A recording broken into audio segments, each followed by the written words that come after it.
Hi, well today we are going to be painting the golden tree, and it is an asymmetrical painting, which means that it's not perfectly symmetrical. Like if I folded this in half, it wouldn't match, and if I folded it this way, it wouldn't match. But asymmetrical is okay because sometimes you can find balance. So the way we're going to balance out this tree is by splitting it into 4 quadrants to balance out the art, and a lot of artists use this technique. So this artist here, his parents were gold engravers, so as you can tell, he loved to paint gold paintings, and he's really famous for his golden trees, and his family were gold engravers.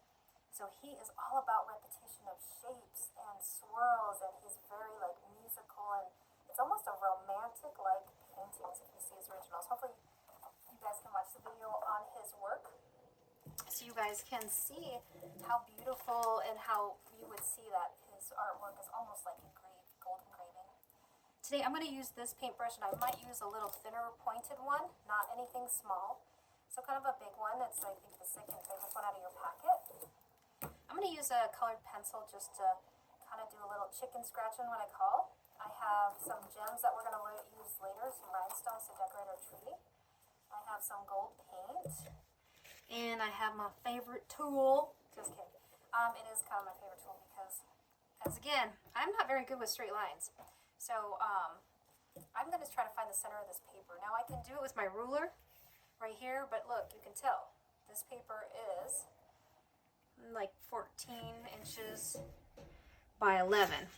Another thing we can do is on our neatness mats, or even with our paper, we can count our squares, right? So we would be like, oh, 1, 2, 3, 4, 5, 6, 7, 8, 9. And see how I met in the middle right there? And then I mark my 9. And then I could do the same thing with my neatness mat here too. I could count off my squares, meet in the middle.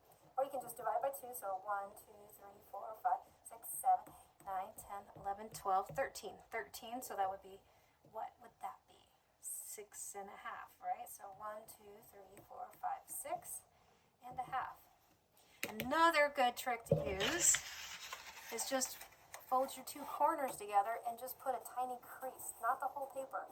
So look how, ooh, we were spot on. I could do it this way too on the top. Let's see how spot on. Ooh, we were not spot on that one. I did not do a great job. So then I could mark it there. Mistakes are okay. I'll be okay. So from here, I'm going to find the center of my paper. So now I know I have one right here. So I'm going to draw a little line. And then I have one right here. So here's my paper. So I have it, and now in quadrants. Quadrants is just like how it's with Q-U-A and then D-R-A-N-T-S. So quadrants is just like quarter, like a quarter from $1. That means it's 0.25, which means if I only use a shape of this one right here, it's 1/4 of my whole paper. So I'm splitting mine into quarters because I want to balance out my artwork. And a lot of artists like to do this. So this would be like one of the center parts of my tree. I would want to make sure I try to fill this in. And I'm going to show you this. My painting, I can see right here, I'm probably missing, maybe I should have swirled right there, right? Can you see how I should have filled that spot to balance it a little more? Okay, so we're going to start, and I'm just going to grab my white pencil. I'm going to draw a little line, and I'm going to draw the ground. See how I drew the ground there? I'm just doing it very nice and simple. I could have just drawn a little straight line across there too. Then from here, I'm going to split my tree, and I'm going to split my tree probably just half of my 1/4. So maybe like around here, this is where I would probably split my tree. So I would do a V right here. And I'll do a little swirl. And I'll do another swirl. Now this one I dipped really far into my quadrant. Now from here, I'm going to grab that little swirl, and I'm going to go meet with the tree trunk. You can start at your tree trunk if it makes it easier. And there we go. Now on my painting, I noticed I was missing a spot. You know, I just kind of left it a little empty, so I can do it that way. Sometimes I like to do mine, and then you could go back around that way. It's up to you. All right, and then now going to start loading my other quadrant. So I'm going to start from putting branches around here.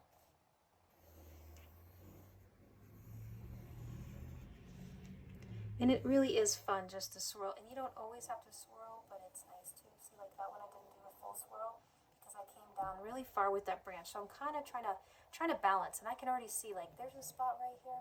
It looks a little lonely. So I'm going to fill that in.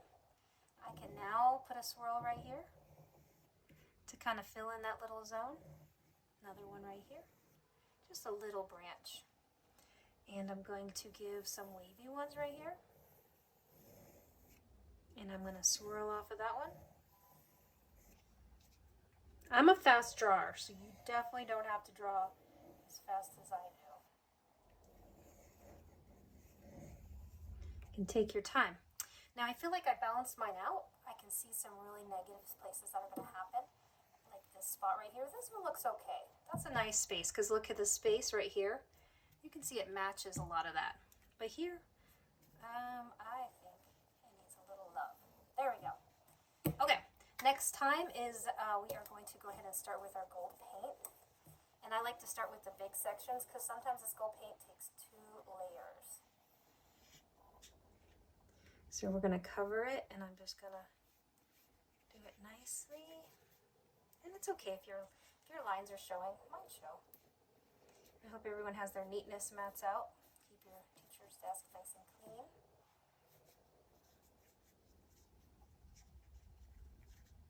It's funny, it comes on a little bit whitish, but then it dries really quickly. See how thick I'm putting mine too?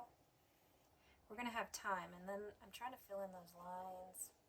I have to hold my paintbrush at a different angle, so in just a little bit, I'm going to switch to a thinner paintbrush. So that way, because otherwise I have to keep it on its side all the time. See, like I have to be really careful right here. That's okay, it worked out.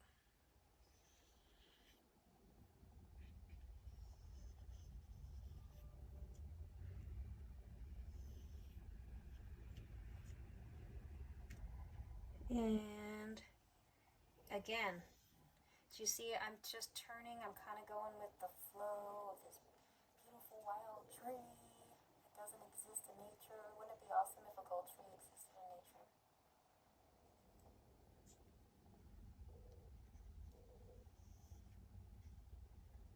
Swirling.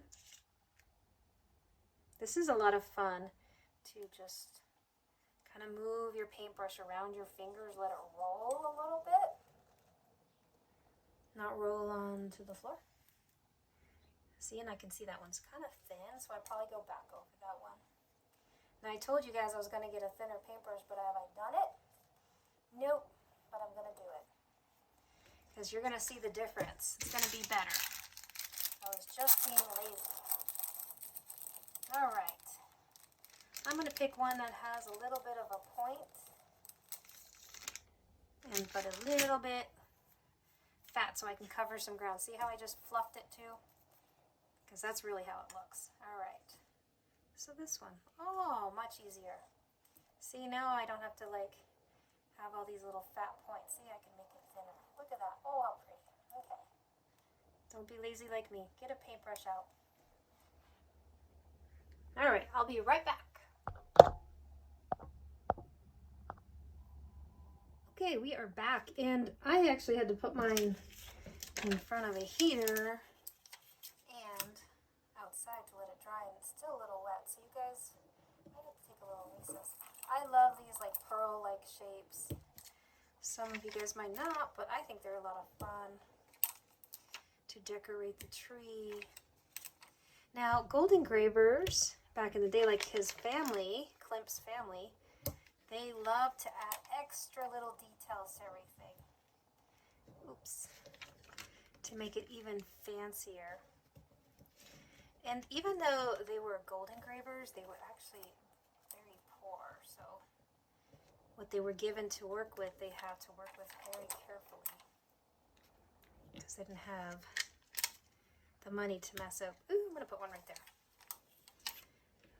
There also are these little strips that are really fun. So I gave you guys a lot of gemstones, and I like these because they're long, and you can like put them along your tree right there. Can really add a lot of little cute detail. And turn it. Let's see if I can turn that one. There we go.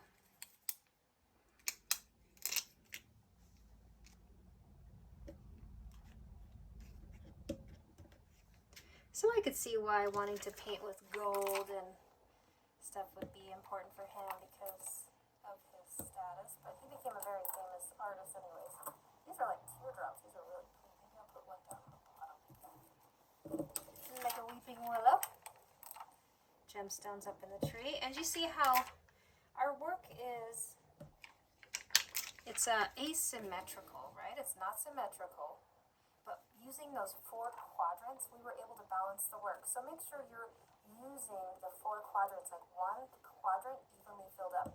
And if you look at his paintings, you'll notice that his work is very spread out with lots of little details everywhere.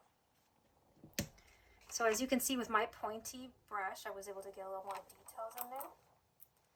So everybody share your gems, your rhinestones with each other.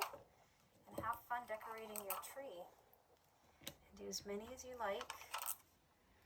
I know I had a student who drew like with a permanent marker right there, a little hollow in the tree. Ooh, this is going to be pretty.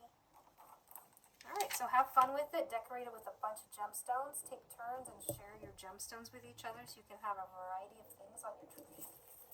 And just keep decorating until it's done, until you feel like it's uber fancy and fun.